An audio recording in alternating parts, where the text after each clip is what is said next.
Let's see how this Howler tastes. Cheers.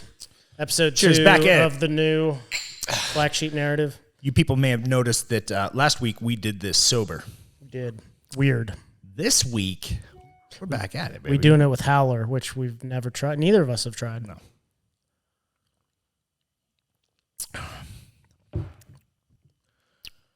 That's not bad. That's not bad. Banana?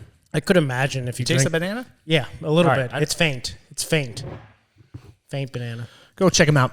Howlerhead. If you see, Dana White always promotes this shit. He has a Sprinter van wrapped in their Howlerhead logo.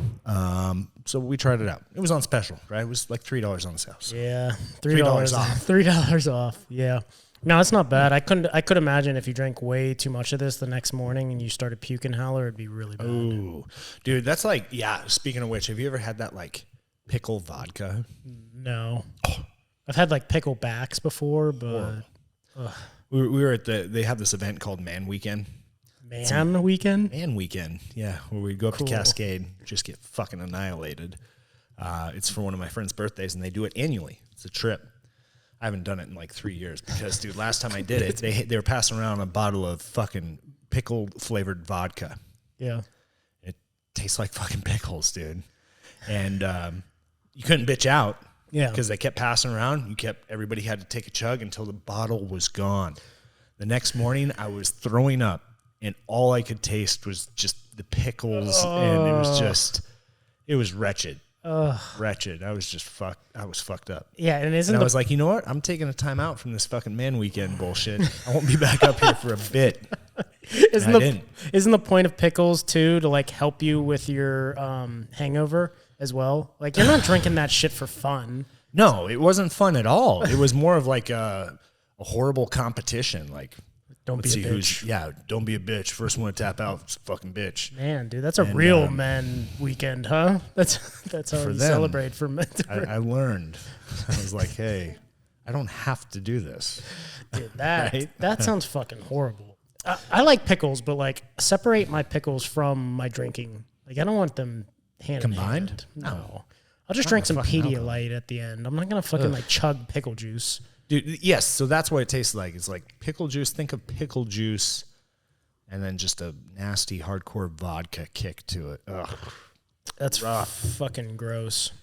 Yeah, because I know, like, I've drank too much Fireball before. I don't drink Fireball anymore. Just certain liquors that you can, like, if you smell them, you gag. Oh, dude, yeah. So, like, right now, if I were to smell that pickled vodka, I'm sure it would just make me want to throw up. I'm from Pittsburgh, and Pittsburgh has a pickle festival every year, every summer. Celebrate the pickle. Pickle loving motherfuckers. I do like pickle. I'm not like, okay, I'm going to eat. Like, I don't know. I don't eat a lot of pickles, but I do like a good dill pickle every once in a while. Yeah, I like it like when you get it with a big sub sandwich. What place is that? There's a place at Cobby's, bro. Dude, I still haven't been. Damn it. I still haven't been. You haven't been to Cobby's? No, still haven't been to Cobby's. All right, for you local Boise people, if you have not been to fucking Cobby's, go to Cobby's. It's life-altering. Hands down the best sandwiches in the Treasure Valley. And you can buy a pickle. Big ass fucking, they have a big jug and you pick the pickle out. They're good. Cobby's, bro. Dude, I couldn't tell you the last time I went to like a sandwich shop. This isn't a sandwich shop. It's its own thing. It's on its own level. Exactly. There's no competition. It's on its own level. Not saying you think because you're thinking like Subway or Blimpies. No, this is fucking Cobby's. No, fuck both of those places. Yeah, Subway sucks ass now. It's like $15 for a fucking sub. Like back when it was $5 footlongs, I'm in. Yeah. Because there used to be, when I was a kid, there was a Subway right down the street. You would walk down, you could get a $5 footlong, or sometimes they would have deal where you get 2 footlongs for $5, which was a fucking steal. Steal. $2.50? Now there's like the MVP menu or whatever the fuck it's called, and each sub is like $15 fucking dollars. Are you kidding me? No, I'm not kidding. Yeah, see that's how Cobby's is like $15 for I think, an 7-inch. Something. Okay. But dude, it's fucking loaded. Yeah, if it's like loaded with meat and it's like you leave your fucking stuffed. But yeah, I'm with you with Subway, and I don't know if you saw they're trying to attract a more price conscious customer now. I was reading about this the other day. So they're now introducing, I don't know if it's like a 2-inch or a 3-inch. What the fuck? Yeah, it's like a tiny ass sandwich for like $3.50 or some shit. Who the fuck is ordering a 3? Okay, they're just perfect for the caloric deficit customer. God, I don't know. Damn, dude. Yeah, fuck Subway. They're going way downhill. Yep. You know they're the biggest chain, not restaurant, like chain. What's the fucking word I'm looking for? Like McDonald's, fast food. Yeah. Chain fast food place in the world. They have the most locations in the world. Oh, I didn't know. Versus McDonald's. Really? Yeah. More than Starbucks? Ooh, I don't know. It's a good question. Starbucks has a lot. Starbucks does have a lot. But yeah, dude, I don't do Subway anymore. You know who's really fucking good is Jersey Mike's. Yeah. But they're pretty expensive. And we were pretty poor back, growing up. Lower middle class family. We couldn't afford Jersey Mike's. So it was like a specialty if we went to Jersey Mike's. Because Jersey Mike's is from the East Coast. Yeah. And then people started bringing the chain, bought the chain, and then they started popping up everywhere. Yeah. Yeah. What's that UFC fighter? No. He's a food critic now. He was a UFC fighter. He has two first names. You showed me him, and he's like crushing at food. Yeah, he's something a food Keith. critic. Yeah, I know you're talking about. He's got two first names for his name. But yeah, he's a food critic. He was a UFC dude, struggled in the UFC. Now he just has millions of followers, and Jersey Mike's signed a deal with him where they want to do fucking someone comes in, they buy a sub, they get a free like $10, $15 gift card or some shit, right? Excuse me. So anyways, this guy was promoting it, and it was supposed to be a 2-day event, and they canceled it after day one because like, fuck, we would have kept going, we would have been bankrupt. Yeah. Like, that dude has some pull. Like, he fucking flooded them, and they were like, holy shit, we underestimated. They're like, we have to give $15 gift card for every fucking sub. They're like, fuck me, because it was like millions of people flooded them. Because it was more than like the sub, too. It was basically like the equivalent of getting a free sub of whatever sub you got, but you get a gift card. Yeah, I remember. It was almost like 1 or 1.5 times, what you were getting. I remember those 2 days because I remember there was like food critics and they were just advertising. And I remember going on Instagram and they were just advertising Jersey Mike's. And they're like, yo, if you use my whatever, like going to Jersey Mike's today and you can get a free gift card or whatever. Yeah. And then 2 days later, they're like, all right, stop. Don't go anymore. Like they're giving too many gift cards away. Yeah, like Jersey Mike's flat out said, like, if we continue the deal, we probably would have went bankrupt. Because of that motherfucker. That's badass, though. That is cool. Jersey Mike's is fucking good, too. But this dude, like, he's using it. It's cool because he's using his power for good. Like, he's a food critic, and he'll go into these struggling restaurants. And if they're struggling, like, people weren't having customers, they were about, like, ready to go bankrupt. Mm-hmm. And, like, if their food wasn't good, he wouldn't really comment or anything on it. But if their food was good, he would make a big deal out of it. Like, this fucking food's amazing and it's great prices and da-da-da. And he would blow up these businesses that were struggling, trying to figure out how they would keep their doors open. Mm-hmm. Yeah, it's pretty cool. Dude, it has to be hard to be a restaurant or like a food business right now. Oh, yeah. Like all the prices fluctuate. I just saw a post the other day of like chicken wings. You know how chicken wings have been going up and down? Mm-hmm. Like chicken wings were really fucking expensive like a couple months ago, and now they're coming full swing again, that they're getting real expensive. So these restaurants are like, we don't know how we're going to, like the big chicken wing small businesses are like, we don't even know if we're going to be able to afford to bring in more chicken wings because they're so damn expensive once again. And it's like, we can't just keep doing this because it's this back and forth of, it's not that expensive. It's really fucking expensive. It's like we change our prices basically every month and our customers are getting pissed, but there's nothing we can do. It would be too, because there wouldn't be any consistency. And yeah.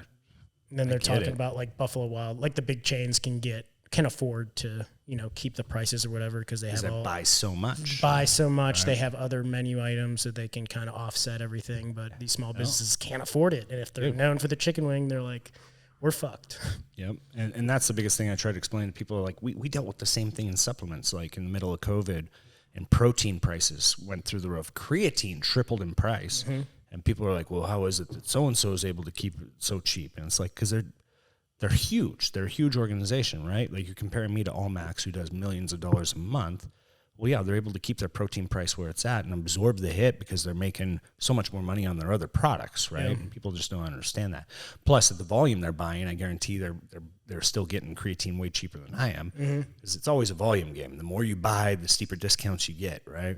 It's the way of the world. Yeah, I appreciate that you didn't panic though. You were basically telling people like, "Hey, this is what it is right now," just to be upfront with everybody. You didn't raise your prices on creatine. We did a little bit, but right? we still took a hit, right? Because it's like we raised our prices, but we didn't raise it enough to offset the price increases we saw. So we raised it to a point where we were still in line with the competition and not being like super overly expensive, but we just made less money. Yeah. But I just remember you talking about like, this is what it is right now. Like creatine will probably come down in the next couple months. Like you don't have to freak out about it. But yeah, you're just upfront with people, which is cool. That's all you can do. You just got to be transparent. Here's the situation. And I know there were other companies that did the same thing. Back then, Gethin was with Caged, and he did something similar. We went on, talked to people, like, here's where we're at. Here's what we have to do as a company. And I feel like people respect that. There's other companies that we saw did the opposite, and I never saw what happened to them, but there were companies like, who was it? Man Sport, for example. I'll call them out, right? When I had people like, well, why is your protein so expensive? I can get fucking Man Sports protein is still only $35. I'm like, how the fuck is that possible? I went to their website and I was like, oh, well, they lowered their serving size from 30 servings to 20 servings, but they kept the price at $39.99. So like, this is an unknowing customer. So like, they just see the price and like, fuck, well, their price is cheap. And now who knows? Maybe they sent notifications out to their customers like, hey, here's what we're doing, but I never saw anything. And just looked very deceptive, Shrinkflation. That's what they call it. That's right. Everything's shrinking. That's some fucking bullshit, dude. That's some bullshit. And then there was like the people that were trying to push like the scared, quote unquote, scared porn or whatever you want to call it, where it's like scared what? It's like scared porn where people like when you're watching something that's like inducing panic, people want to watch that shit. Like if someone's like, you better buy now because we might not ever have it again, or like, creatine is going through the roof right now. We might not never come down. Like you got to buy it now. Or talking about how there might be a shortage of it. They're like, once it's gone, you better get it now. And people like freak the fuck out about it. And there was companies that were and still capitalize on that shit, but capitalize on that stuff that they're like, we might not never get it back in stock. You better get it now. The FOMO, the fear of missing out. Like you're gonna, urgency, must buy. Must buy. Yeah. Dude, I don't know. That bullshit still happens all the time, and it cracks me up. Yeah. I mean, a lot of businesses use it, right? It's like limited edition. And I get it. That's cool. I do like the limited edition shit. Like, hey, we're going to drop this thing. We only have a certain amount of it. And then when it's gone, it's gone. Like, that's cool. Yeah.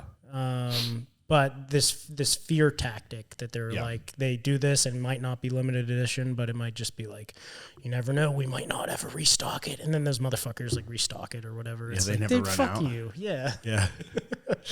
Yep. Oh man. But I tell you what, that's speaking of which. So yeah, we have new flavors coming for the holiday.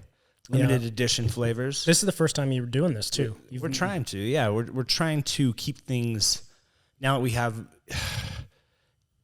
a better defined direction on where we're going. Yeah, so it's like let's create some new and creative flavors, like seasonal. Drop them, like you said, limited edition. Get like 500 units. When they're gone, they're gone, and keep things interesting, Now, are you going to do this seasonally, like for the holidays? Or are you going to do this? Yeah, this is our first go around at it, so we're learning as we go, and like we're up against the fence with a couple of flavors. I don't know if they're going to be able to make it in time, but yeah, that's something I want to do. Like we'll have like maybe we'll do. Like next year, I'd like to do a Halloween drop. Yeah, that'd be cool. Yeah, I saw a couple companies that were kind of doing the Halloween. I was like, oh damn, man, we missed the window with that. But we'll do the holiday, and then maybe I don't know. Maybe we'll do like a summer drop with some summer like flavors and, just do some random drops throughout the year. My goal would be eventually, but we're just not there yet, but as a company get to a point where we could do like a limited edition monthly drop. Yeah. Right. I think that'd be cool. Like new flavor every month. I think so too. And there's companies that do it. It's just really difficult, as you were talking about to me offline. Like, it's very difficult to do it monthly. Yeah, at this point it would be. If we had enough resources, it'd make it easier. But yeah, because you got to figure, you have to be very strategic with your timing because, I mean, it takes longer than a month to create a product, supplement product. You're anywhere between 8 to 12 weeks. That means you have to be forward thinking like 3 to 4 months in advance, and you're paying for a product months in advance. Mm-hmm. Yeah, if you could get the ball rolling for like 2024. Yeah. And just start it then. But yeah, because you've been saying, or you've been working on the Christmas drop. You're going to do the, Christmas flavors. Mm-hmm. I won't say which flavors, but that's the start of it, which is cool because everyone likes Christmas. I think. I think it'll be interesting. We'll see how it does, but I don't know. I'm excited. I know the gym is all hyped for it. So are they? Yeah, good. Yeah. We're gonna push out those new flavors. It'll be good. Yeah. And you got a lot of stuff going on because you've been working on the new flavors. You have like new marketing or new logo that has already been dropped. Mm-hmm. You had all the apparel that dropped. The new fucking design for the label is awesome. Thank you. Yep. That you've given people sneak peeks to, but that shit all takes time, and you're still working on it. It's been fucking months. Well, dude, and that's why I'm saying like it's gonna, we learn our lessons from it because Send It V2 was supposed to be the first product to drop with the new label. We just couldn't make it work. Mm-hmm. Just revision after revision to make sure it's perfect. And then they had to send us samples so we could feel it and see it actually on a bottle. And so yeah, it takes time. But now, so we have the stim-free version of Send It coming. It'll don the new labels, and then we'll just start slowly rolling out the products as we're ordering them in with the new label designs. And that's the tough part. So there will be a period of probably like 2 to 3 months where we're still going to have a mixture of labels. We'll have old shit and we'll have new shit, and still nothing changes with the label. Yeah. Right? Same great product, same testing, everything is just new flashier label. People like that shit though. Yeah. And that's something that I feel like all the labels that we've ever done before were just designed by me. Mm-hmm. And just always kept it very minimalist, and which I kind of liked, like the minimalist look and feel. But this is the first time we've stepped out and hired someone and said like, hey, make us a label that, really speaks to our mission and who we are. And they do the bigger supplement companies' labels. Yeah. In the business. Yeah. So you were rivaling the big people. Yeah. So we'll be using, the guys we're using make the biggest names in the industry, Mm-hmm. So yeah, it's pretty cool. Yeah. They just showed off too, but it sucks. I don't know what we'd use it for yet, but this company that did our whole redesign toured with HP because they use some of HP's, like, it's these big fucking printers. I forget what they're called, but they're digital printers that prints the label, and it can create like the matte and glossy and give it texture and stuff. Well, they toured and they shared a video yesterday, and I was like, what the fuck? So the new printer that they'll be using can actually lay down like black light. Oh shit. On the label. So like if you pull out a black light and go over it, it's like boom, all these like colors fucking appear from me. You're like, oh fuck, like that's sick. That is cool. But who the fuck's gonna be carrying a black light into their supplement store when they go to purchase a product? Like, let's see. Yeah. Right? Yeah. So it's kind of gimmicky, but it was pretty cool. It's like the technology is there though to do something like that. That's badass. Yeah, especially if you could advertise it right. Like, I don't know how supplement stores would do it, but like somehow have low lighting and then have black lights on it, and then like push it because people are like, whoa, what the fuck is that? That's cool. It was pretty cool. And I messaged out to him. I was like, are you serious? And he's like, yep, new era.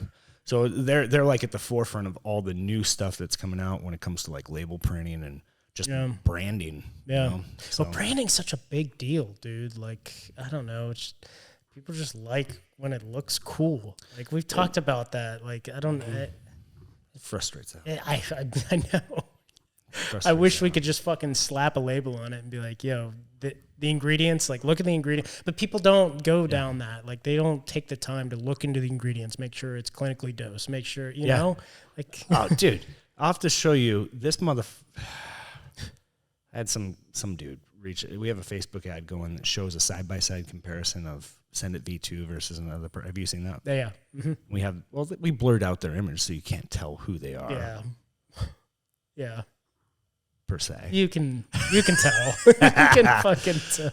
But dude, and we call it out. Like we're like, boom, ours has XYZ, blah, blah, blah. Theirs doesn't. And some dude jumps in the chat and he's like, it's not even a realistic comparison. Of course you're going to have more active ingredients. Your scoop size is twice the size of theirs. It's not even an argument. I was like, yep, it's a very fucking valid argument. So you're right. Ours is a lot bigger scoop. We have efficaciously dosed ingredients, and we're cheaper. Weird. How's that not a valid argument? Are you not? Yeah. I feel like that's a very fucking strong argument. Fucking idiot. Yeah. I didn't say it. Sometimes you just got to let people, but it goes back to he's obviously a fanboy of that product. Mm-hmm. And that's his comeback to me is, it's not even a valid argument. Like, are you fucking kidding? What about that is not a valid argument? Like, we're showing you side-by-side comparison of how ours is better. Mm-hmm. So you just can't take the L on it. And you get, you know, it goes back to the brain. But kudos to them for building a loyal fan base and people who are not going to listen to the voice of reason. Yeah. No, yeah. It's hard to build a loyal fan base. It as is. You know, so as I know, it's very, very difficult.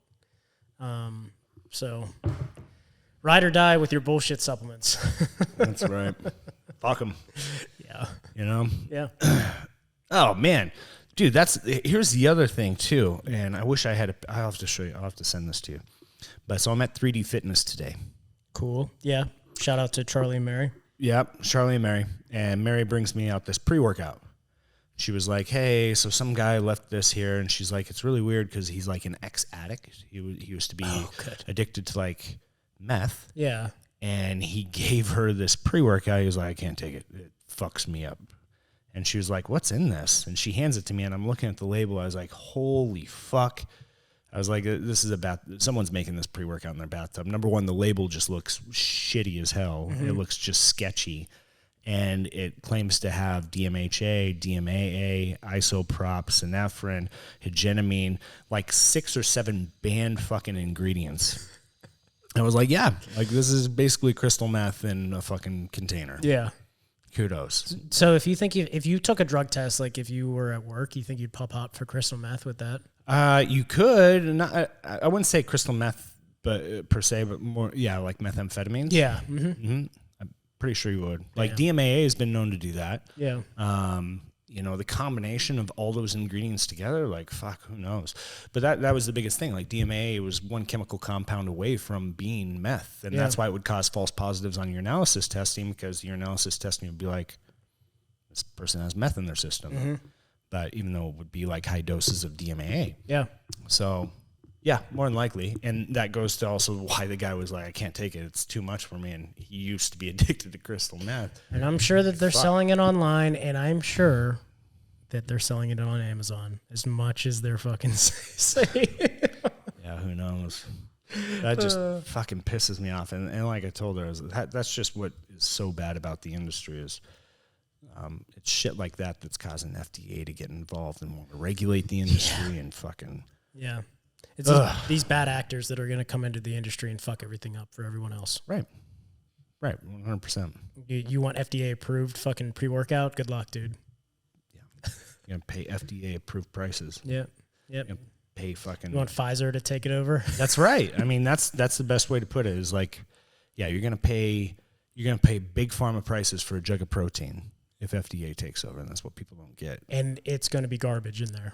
Oh, it's going to be fucking garbage. Taste like shit. It's going to be, and it also ruins because I'm a big fan of the industry and like new ingredients when they hit the market and the research behind it. Like I fanboy on that stuff. Like And that's all going to come to a screeching halt, because if the FDA steps in and says, hey, we're going to regulate this entire industry, then that means that no new ingredient can arrive without going through tons of clinical trials, which is going to cost millions of dollars. So Big Pharma will be the only people that will be able to do it, be able to afford to do the clinical trials on it.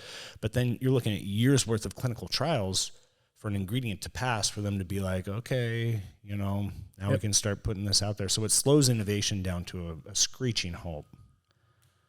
Collabs that people are, so dearly love, like collabs with Oreo, Swedish Fish, Sour Strips. Shout out to Ghost. Yeah.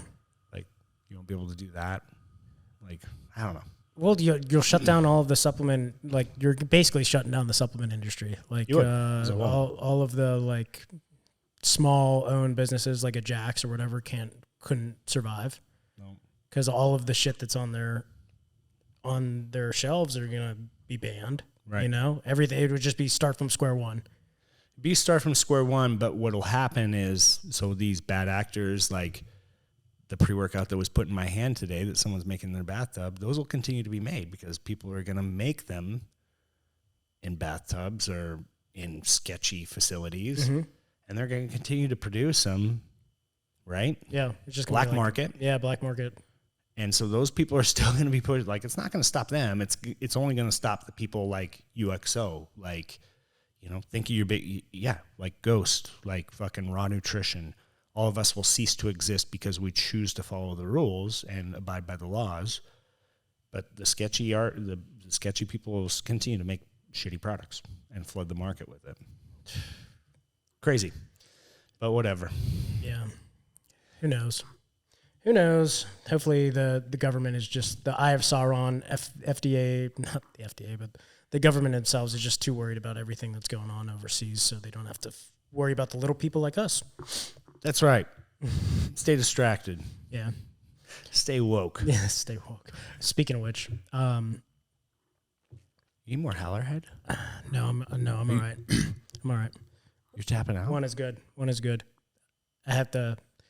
Dude, I prefaced the last episode with Jack's Nutrition, and we just had Iron Legacy. We just had a guy that died. Oh, yeah. Ian Stickler. He was fucking awesome. He was a big strongman competitor for us at Iron Legacy. Alex, one of the co-owners of Iron Legacy, trained him for the past 4 years, and was driving home not last night, but the night before, and fucking got T-boned by a drunk driver and died. Yeah. So I know our episode will come out on Monday. Nothing has been posted online.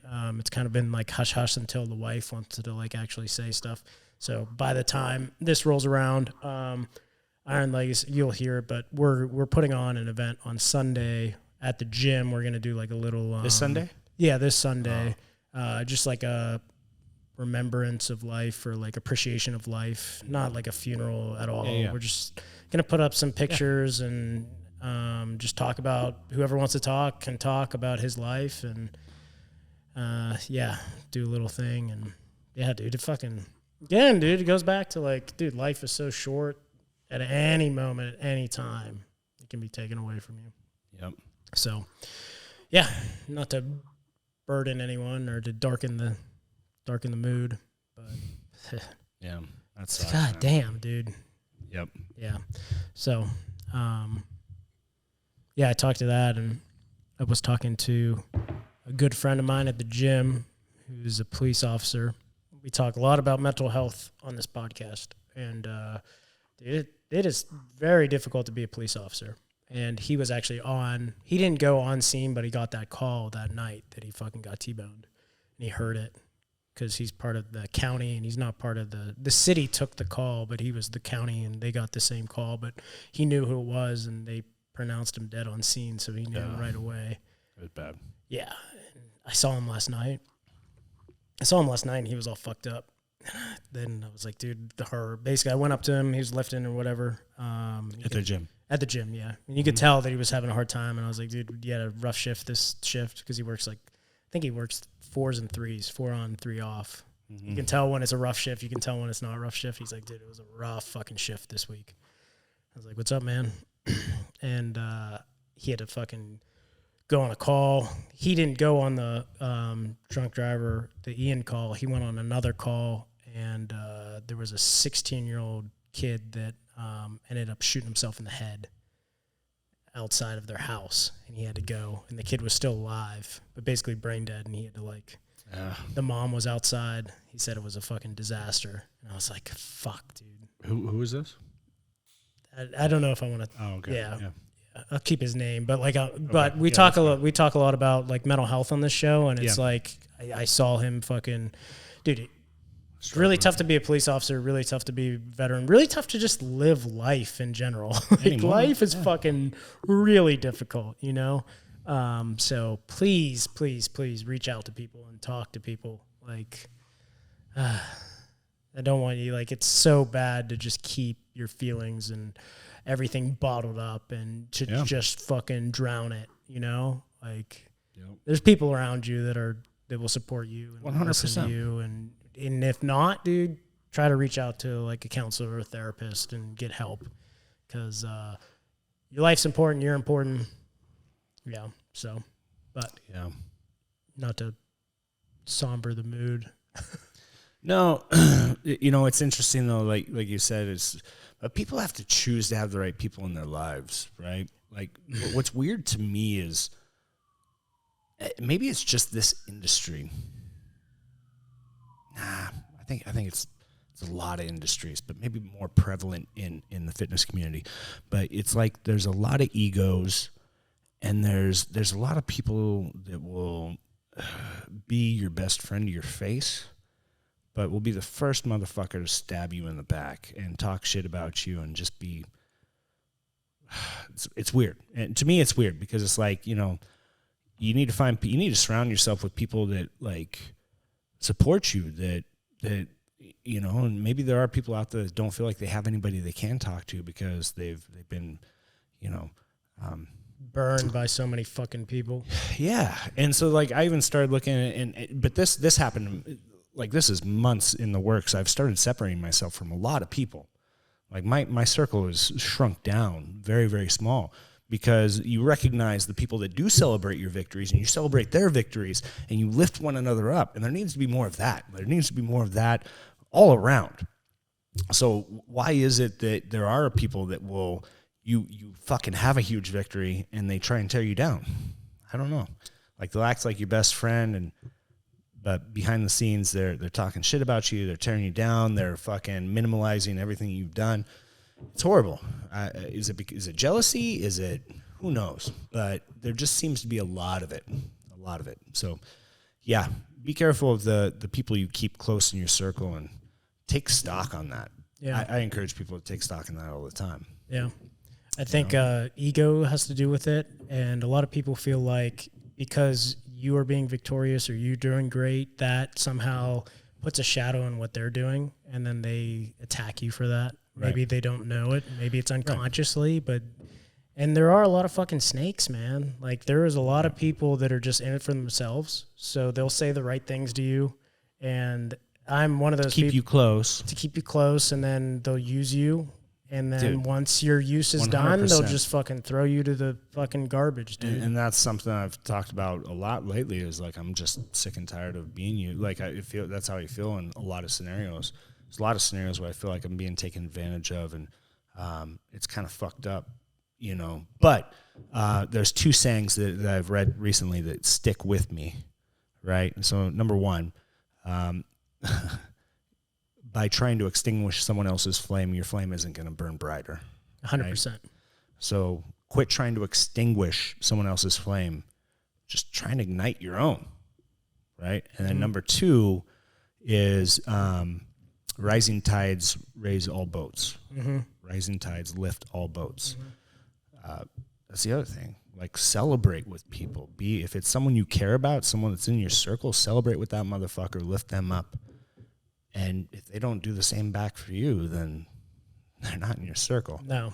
But I've even found that with the supplement industry, even doing reviews and stuff like that. Like, there's a lot of great supplement companies out there that now I've partnered with, and it's like they celebrate us, I celebrate them, and it's actually a great community. But I just wish it was more that way with personal connections, you know? I agree. I think business, it gets muddy because it's the thought of like, if they're doing good, then you're fucked. Like, there is so much to go around. There really is. I think everybody can win. I think that the supplement industry, and especially the gym industry, it's so toxic, dude. It's so toxic, man. Like, we talk about it a lot with my the co-owners of Iron Legacy, because a lot of people came up to us prior to us opening, and they're like, what the fuck are you doing? There's so much gyms out here. And we're like, all right, we're going to do it, dude. And we're going to do it our own way. And there's been gyms and owners of gyms that have tried to stop us from doing stuff. And it's like, we're going to do our own thing. We're going to walk our own path, man. If you don't like it, cool. But we're not going to stoop down to your level either. Right. Like, I'm not playing these fuck games. Like, either you, like the Tide saying, either you rise up with us, or we're just going to fucking push forward and we're going to leave you in the dust. And it's not anything towards them. It's like, we're doing our own thing, and we want to just keep leveling up our, how good we are with competitions, with the gym itself. Like, we're going, man. We're on the, so like, if you stay complacent, you're going to be fucking left behind. And there's not like, and I think that scares people too. I think it definitely scares people when they see someone that it is competition, and they see that they're leveling up and they're just staying complacent. So they try to break you down in some fucking weird way. Yeah. Whether they're trying to get the local government to fucking close down your gym, or talking shit on you and pushing lies on you and whatnot. It's very strange, but as long as you walk your own path and don't stoop down to that level, like, we're doing our own thing, man. You can be successful too, but this is what we're doing. And it's funny when you start raising the bar, and then they're like, oh shit. Yeah. That's what it is, dude. But yeah, it's the toxicity is crazy, dude. Because there is room for everybody in this world, you know? Yeah. And I've talked to people, like, I've talked to multiple people about opening up a gym or opening up a clothing line or whatever it is, dude. It's like, dude, just because you're successful doesn't mean that that's going to come back on me and I'm going to be unsuccessful. If they like your shit and they like my shit, they're probably going to buy both. Right. It's not like, oh shit, but if your shit is better than mine, like, if you start a company and your shit's better than mine and they buy your shit, okay, I better fucking step up my game. Okay. Right. It's like again, it goes back to the rising tide stuff. Like, I better fucking rise with the tide, or I'm fucking drowning. I'm going to die. Yeah. But for me to try to, like, cut the legs off of someone and try to, I don't know, try to fuck them over or whatever, it's like stupid. Yeah. Yeah, it is. Local stuff. Tell you what. Well, I think that's in every industry, though. Yeah. No, I think it is. But like you said, I think it just comes across as more toxic in the fitness culture, just because of egos and things like that. But what's going on a global scale? Dude, let's talk about it. I don't even know. I haven't even watched the news. I've been following up. Have you? Well, Joe Biden just made an address to the United States last night. Was it coherent? No. Dude, it's so bad. It's so fucking bad. His eyes are all glossy. His eyes are like half shut, and he's just like making incoherent. Like, it's frustrating, man. It's like, you ever seen the movie Weekend at Bernie's? Yeah. Yeah. There you go. So frustrating, dude. Like, can we just get someone that's, I don't know, can actually speak? Yeah. Like, talk, or can make coherent sentences? Is that too much to ask for the American people? I guess so. Because other people want a puppet that is mindless. I don't know. You should be fucking ashamed of yourself, Joe Biden's wife, Jill Biden. I think her name is Jill Biden. Like, putting up your husband there. Is it Jill? I think it's Jill. Jill and Joe? If that was my wife that was up there, and she was just speaking incoherently and couldn't talk, I'd be like, all right, guys. Like, she can't be the president of the United States. And he wants to run again? They're putting him up for re-election. Ah, damn. How old is he? It's like 84? I think he's 80. He's in his 80s. Dude, he should be. He needs to be in a home. He's 80 years old. It's not bad to say. Super nice guy, I guess, but I don't care if he's super nice. I don't. Like, I need someone that's...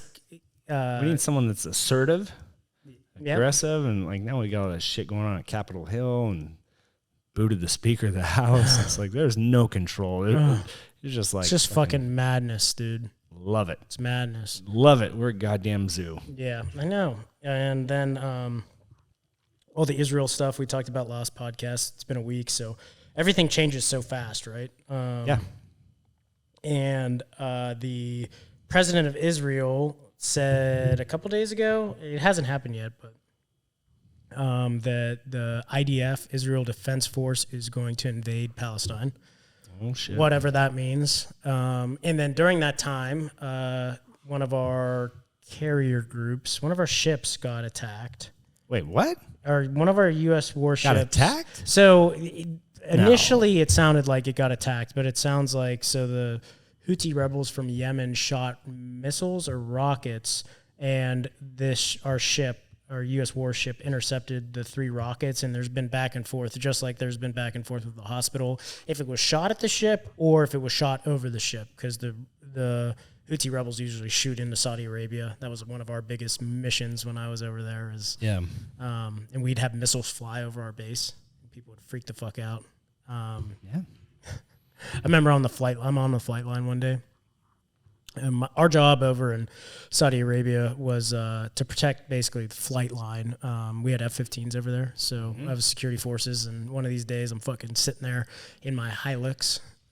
It's just me on the flight line by the F-15s, right? And I'm supposed to check this is like day 2 of me being there, and they just fucking put me on this post until I learned everything else that was going on. And I'm sitting there by the F-15s. I'm supposed to check people in and out, like the maintainers that are coming in to work on the F-15s. But you have to be checked in and out if you're by the F-15s. And all of a sudden, I'm fucking sitting there, and I look, and all these motherfuckers, all the maintainers are running out. They're like running to the bunker. And I'm like, okay, nothing's gone over the radio. And then the radio comes on, and they're like, yeah, missiles are being shot at the base. PSAP, they're saying. Like, don your protective gear. No. So everyone's running. You can't leave your post, right? So I'm just sitting in my Hilux, just me. Yep. And my commander or one of my sergeants comes over to me, and he's like, yeah, missiles are being shot at the base. Like, don your PPE gear. They're probably going to shoot the F-15s. And it's just me. He's like, good, more or less, he said, good luck. And he left. And it's just me on that flight line. Everyone fucking left for the bunkers. I have my helmet on. I'm like, fuck this, dude. I take my helmet off. I get out of the truck because I'm like, dude, if they're going to fucking fire a missile at the F-15s, like, I'm going to get obliterated. So I might as well be comfortable. Yeah. I just fucking put in a dip, stood there. I was like, whatever, dude. Like, they never had it. It went over us. It hit the capital. Oh, really? Saudi Arabia, yeah. So didn't hit us, but still, I was like, could you hear the missiles go over? Mm-mm. Oh, you couldn't? Huh. So I guess when it comes our way with intel and all of our radar systems, like, they let us know. So everyone runs the bunkers and everything, but sometimes it diverts or like hits another target. So I was like, yeah, whatever. Yeah, no, with us, it's interesting because, like, they over dramatize everything on TV when rockets and missiles are being fired. Yeah. You know? So we were in Salerno, my first deployment, and which was dubbed Rocket City. We got rocketed every fucking day. Mm-hmm. Every fucking day. And yeah, I remember, so much like you, I think it was like my second day there in Afghanistan, and they told us, like, hey, we just got in, we just gotten situated, and my first sergeant told me and one other fucking specialist, like, hey, go get the trucks ready, make sure that they're fitted with MREs, with ammo, you know, water, shit like that, because if we roll out, we roll out. And it was me and this other specialist, Yates, and we're up there, like, fucking making sure the 50 cals had ammo and shit like that. And all of a sudden you hear zoop, and I was like, what the fuck was that? And me and the Yates looked at one another like, what the fuck? It sounded like just a zipping sound. Zoop. And then boom, and then the thing went off. Incoming. It's like, what the fuck? You know, but I never heard that sound before, like a rocket coming in. It's not like a whistling sound like you hear on TV. It's like a weird zipping sound. Mm-hmm. And yeah, I'll never forget that sound. But yeah, sometimes, because you had that on the base, we had that, what is that balloon? Is it PFibs? What do they call that? PFibs. I can't remember. I don't think we had a balloon. Yeah, it almost looks like a Goodyear blimp. Mm-hmm. It's like a little blimp, but it has cameras on it, and those cameras register, like, it can sense like rockets and stuff like that. And normally it would pick up ahead of time before it hit, and the thing would go off, the siren there, incoming. And, but sometimes it didn't go off until after the fucking rocket hit, like that day. So we're like, what the fuck is going on? But dude, we got rocketed all the time. Yeah. So I know, what you're saying, like you never knew, just like whatever. And because we were not really FOB defense. We were more of like a quick reaction force, but we were always out doing missions. We were always out on foot patrol to try and deter rocket attacks, and also try and like win mines and hearts. Kind of like it was more infiltrate, because there was a lot of propaganda being pushed out there. So we were to infiltrate the villages, and what's like the coin mission? Remember the coin? Yeah.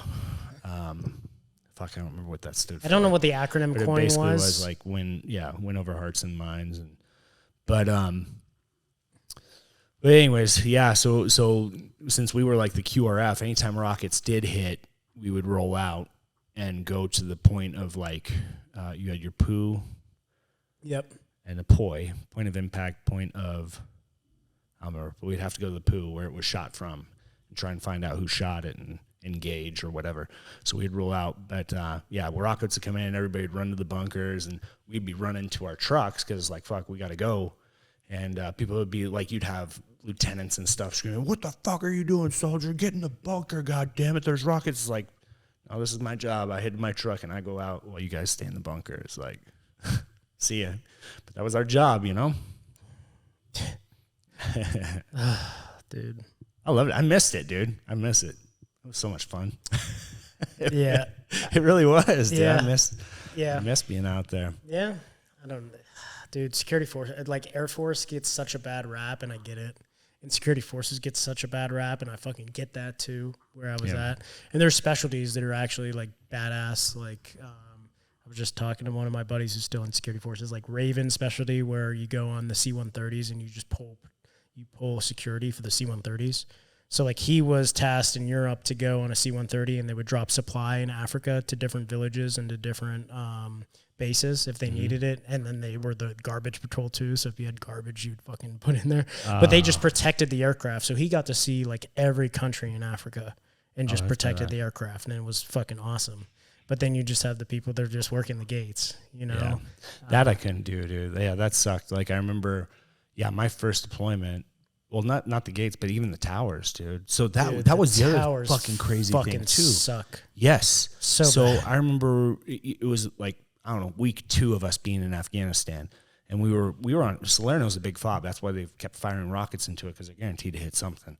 And I remember we were walking around the base, and we were over by this one area, and we're walking, and you hear this bang. You just heard bang, and it was loud as shit. And like a couple of us got antsy, like, what the fuck? Like someone's on the fob shooting. Like, nah, it was like some wood fell or something, right? Mm-hmm. Like, don't worry about it. Some wood fell. And so we walked back, and then come to find out, it was a dude that was in the tower. He shoot himself? He just shot himself, just like was over it. He was just like done. And dude, but I get, like, if that was your job every fucking day, to sit in a tower and just stare out for 10 hours. Yeah. Dude, that would drive me nuts too, because we ended up having to do it because I became an NCO on that first deployment too. I fast tracked. They gave me a battlefield promotion, became an NCO. And the NCOs we took over for all the guys that were on tower duty for Thanksgiving night. Like, hey, you guys fucking go enjoy a cooked meal, and the NCOs are going to take over, and we'll watch the towers for you. And I remember that was the coldest I'd ever been. That tower was fucking freezing. And just sitting there, like, I was like, this fucking sucks. I don't know how these guys do it every day. Yeah.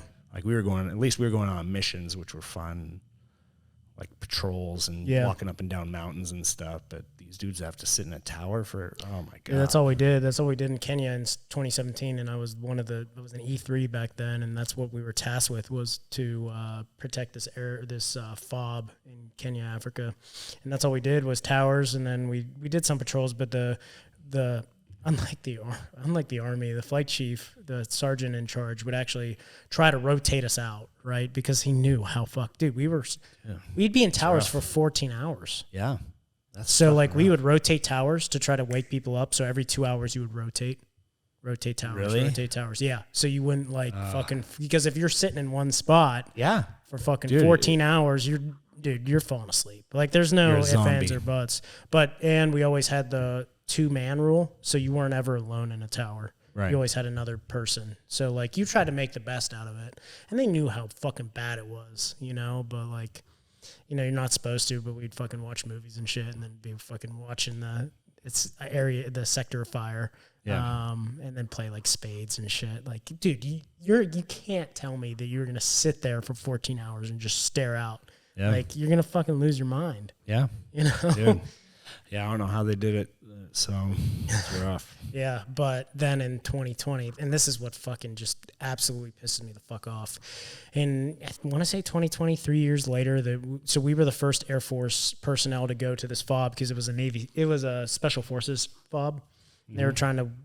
They were training the Kenyan Rangers from the Somalians. We were 20 miles away from the border of Somalia and Kenya, and Navy SEALs were tasked with going out, training the Kenyan Rangers to fight the Al-Shabaab, the terrorist group that was coming down from Somalia and trafficking. Like, dude, there was not, this is kind of an offset, but like there would be nights where I'd be sitting on a tower and our SOPs were, you couldn't fire at them unless they attacked, right? Yep. So you could watch everything that they were doing, and there was like more or less a Silk Road, like of trafficking. So like we'd sit in one tower and there would be Al-Shabaab members with their AK-47s trafficking women and children on this one area, and you couldn't do anything, dude. And you would see them fucking getting pushed. But anyways, we got so in 17, I went down, we were there for like 13 months and we got relieved, and then two rotations after us, they actually got attacked by Al-Shabaab. These fucking motherfuckers, dude, and this is what pisses me off about security forces, dude. And maybe it was the people out there, maybe, I don't know. But they fucking hid, dude. One of the towers that we sat on, we would sit on with 5 people. And I had really good people with me. Like, I was prepared if we got attacked, like, we're fucking ready to go. And when they got fucking attacked, and there was other assets out there. There was CIA assets out there. But with their aircraft out there. That was the only aircraft that they had out there. And they got fucking blown the fuck up on the airfield. And our guys didn't fucking fight back. What? They didn't fire one fucking bullet back. They fucking hid behind the HESCO barriers. Shut the fuck 5 up. people out there. And they should all be fucking court-martialed. They should all be... And they're still in the fucking Air Force because there's one girl that I guess my buddy knows that's still in the fucking Air Force and claims PTSD from it. And they didn't fire back, dude. They didn't fucking fire one bullet back at those motherfuckers that were fighting them. Yeah. You know how frustrating that is? And basically the commander of the bay, or the commander of the area, the Special Forces commander of the area, kicked out the Air Force and was like, fuck you guys. Yeah. You guys are terrible. Yep. We don't want you here. So, yeah, that's what, dude. So kind of similar, except for us, it was a little bit different. When we exfilled out of Salerno, we got the fuck out of there. And me and 2 other NCOs stayed behind to rip out the new guys to like show them our area of operation, get them familiarized with the villages and the whole area. But it was like 6 months later, Salerno got attacked, and you can watch the video on YouTube. There's videos from the U.S. side of it that they've shared, and then there's videos from the bombers too. But they basically rolled a truck up right next to like the HESCO barriers, and fucking huge explosion. It was just loaded with HME, homemade explosives, and they blew up the side of the gates. The fucking motherfuckers ran into the base. They're on base, but they were wearing ACUs. Oh, fuck. And that's why they made a big deal, like, hey, if you ACUs, you don't throw them away, you burn them. Because these dudes were getting their hands on used ACUs. They came on base with their AK-47s. Well, the dudes that replaced us, you can see them. They're in their MATVs because they're QRF. So when shit happens, they respond. They come rolling up in the MATVs and stuff. They rolled like right past one of the dudes who's in. You can see the dude in the film, in the footage. He's in ACUs, Taliban dude. Yeah. They roll right past him because they see ACU. They think he's a soldier. And the motherfucker, like, you see him like, oh, fuck, and they roll right past him, and he turns around and just starts shooting at him. And it takes the dude in the turret a minute to realize, like, oh, fuck, that's one. And he turns around, lights him up with a fucking Mark 47, right? Right, just lights the dude up. But, yeah, they destroyed those dudes. But, like, dude, they ended up getting in there and firing RPGs. They, like, blew up the shop at. Yeah, they fucked Salerno up. But they all lost their lives for it. They got their 21 virgins, so. Yeah, they did. That sucks that, like, yeah, your guys didn't even fire one Didn't shot. fire fucking back, fucking dude. disgusting. And they might still be in the Air Force, dude. Yeah, they shouldn't be. They should be court-martialed. I'm not going to say what I would do if I was, Yeah. You fucking got assets. Good thing you didn't get anyone fucking killed. Right. But you just got assets blown up. Like, you definitely Your could have job. gotten somebody fucking killed. Your job. Yes. You didn't perform your job. Yes. And it's frustrating. There's a lot of things that frustrate me about security forces in the Air Force, because there was this, you need to learn all about law enforcement. You need to learn all about base defense, right? And they're two very different things, about defending a base and knowing how to fucking dig a ditch and digging fucking grenade traps and shit, like all that stuff. Yeah. Versus I need to write a ticket, and if I go to a verbal domestic, I need to do this, that, and the other. And the career field used to be separated so that they could learn, but they merged in 97. And now they're like, you need to know how to fucking operate a machine gun, and you need to know what to do when you do a DUI. And it's like, dude, we're two different things. Yeah. We're a master of none, and we need to know a little bit about everything. Yeah. Frustrated me, but I'm out of it now. Yeah, with it. You're out of it. But I have a lot of you're back friends that are still in it, and it just frustrates me, that whole shit. And I just see what's going on now, and it's like, dude, they're going to be the first ones to go out there because we need air power, and they're going to be protecting base. And what people don't know about security forces is, as much as they're like, oh, you stay on the Air Force base, it's all cushy and shit. Dude, back in fucking Iraq and Afghanistan days, we were going outside the wire too, because they didn't have enough people to go outside the wire. Yeah. So we were basically like, quote unquote, the infantry of the Air Force, which is kind of funny. But we were tasked with going out with infantry, with the Army infantry to backfill everybody, because we didn't have enough fucking people. Yeah. And that's the same shit that would happen now if we go to war. Yeah. You know? There were times like that. Like, I know we hit, like, at one point we hit an IED, and we had like 5 dudes get fucked up. And you have to be, in order to go outside the gate, you have to have a total of 19 personnel.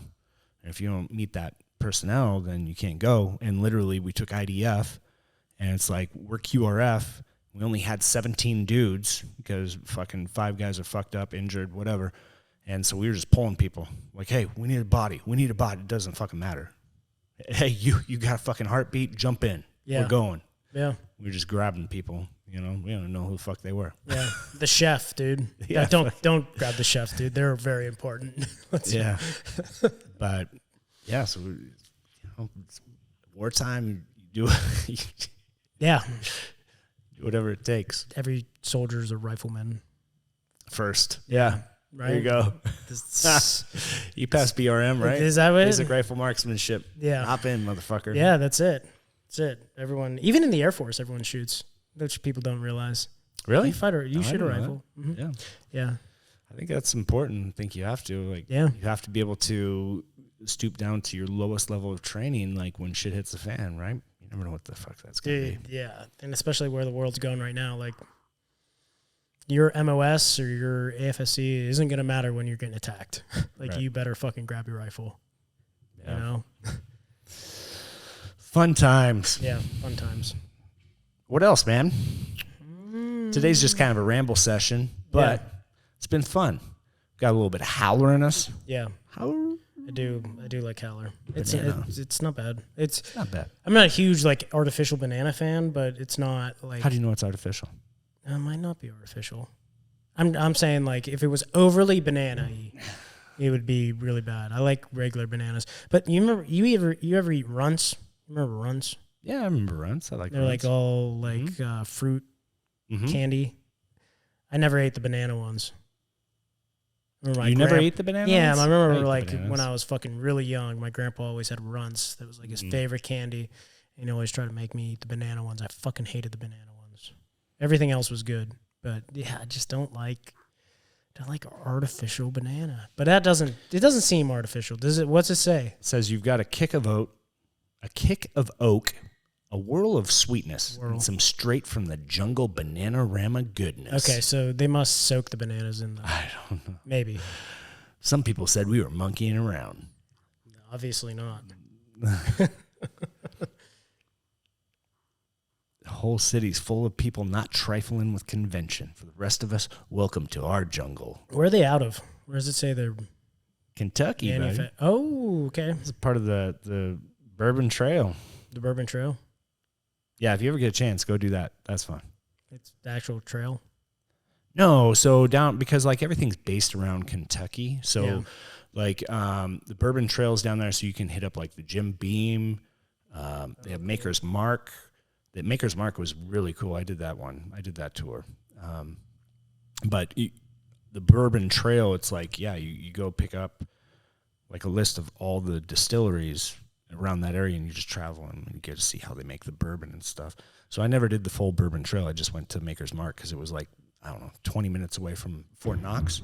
It was actually pretty cool. At the end, like you taste a bunch of their whiskey, and then if you want, you can buy a bottle, but you get to dip your own bottle. You know, they have that red wax. Yeah. So you get to dip your own bottle and press it and stuff. It's kind of cool. But yeah, I mean, Jim Beam's out there, fucking Jack Daniels. You could go tour all of them. Yeah, that is a good idea. Yeah. The Bourbon Trail. Hit up the Bourbon Trail. And then, dude, the most insane thing is like in Elizabethtown, Kentucky, which is like right outside of Fort Knox, like you can go see the house that Abraham Lincoln grew up in. And you like show up and it's like this small, like, I don't know, looks like a log cabin? No, it literally looks like an outhouse. It's super small and it's just wood and it's decrepit. You're like, cool. Yeah. That's where Abraham Lincoln grew up. Sweet. That's it. Like, that's it. They don't Dude. even It's let like you there's in. there's nothing. It's just a small just wrecked shack from like ages and ages ago, and you're just like, cool. There's no tour. I don't know what the fuck they would tour you through. Yeah. Like it's tiny. But anyway, that's my story. Yeah. Oh, you want to tell the audience that they should submit some requests? So, well, for those of you that are still around listening to us ramble, for sure, hit us up. Send us some topics. What do you want to hear us talk about? Yeah. Questions you might have of us on the Black Sheep narrative. Mm-hmm. Yeah. Should have brought this up in the beginning. We'd probably get a lot more responses. Everyone's tuned out by now. Yeah, by now, dude, nobody's still listening. Dude, no. There's a couple people. I know Jake's still listening. Ryan, Jake? I know you're still there. All right, let's test this theory. Okay. You better not fucking say a word. I'm not saying anything. All right, I'll give a bottle of pre-workout to the first person who puts a comment. No, who leaves in the comments Bananarama. Bananarama. And it doesn't Bananarama goodness. The new pre-workout that's coming out? Bananarama goodness. You put that in the comments section, I will give you a bottle of pre-workout. Okay. Bet. First person. Bet. Let's see. This can be no. Everyone likes what we talk about. All right. We'll see. Bananarama. And on that note. And it's got to be spelt correctly, too. Banana. M-A-M-A. Marama. Isn't that Gwen Stefani? That's the only reason why people knew how to spell banana. That's goddamn this right. Shit is bananas. Yeah, what a weird couple that is. She's with, what's his name? Who is she with? She's with that country singer dude. Tim McGraw? No. They were on The Voice together. And Luke, the dude's actually Luke Bryan? No. What? No, he's funny as fuck. He's actually pretty funny. I can't remember his name. Blake Shelton. Blake Shelton. That's it. Yeah, she's with him. Yeah. And he's it's just an odd couple, man. Yeah. Odd couple. Yeah. Kudos to them. It's not as good as Avril Lavigne and the singer from Nickelback, so whatever. That's my favorite couple of all time. The Avril Lavigne. You remember Avril Lavigne? Like Skater Boy? Yeah. Yeah, she was cool. She was like a punk rocker. Yeah. And then the lead singer of Nickelback. Is he like a lot taller than her and older than her?